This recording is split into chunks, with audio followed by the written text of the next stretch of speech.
Last year, Shogo put an end to his long 40-year career as a teacher. It was a long but short 40 years, Shogo said, looking back on the past with a nostalgic look on his face.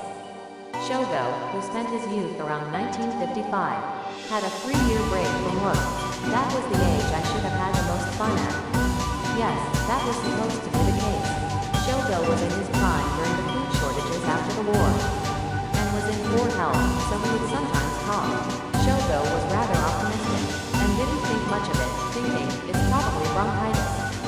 However, shortly after he started teaching, he vomited blood, and the doctor at the hospital, he rushed to diagnose him with tuberculosis.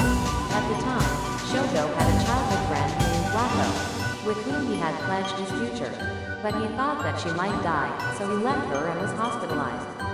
Wako cried and said things she didn't really mean, forget about me.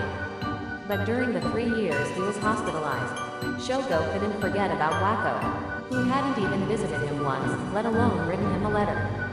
So when he was finally released from the hospital, he visited Wako's house before meeting anyone else.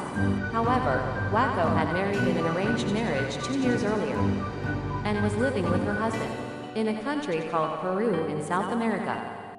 So she had forgotten about me, Shogo thought, and returned to his teaching job. Nearly 40 years had passed since then, and just the other day, Shogo's grandson, Kentaro, brings his girlfriend, who went to the same high school, over to visit him.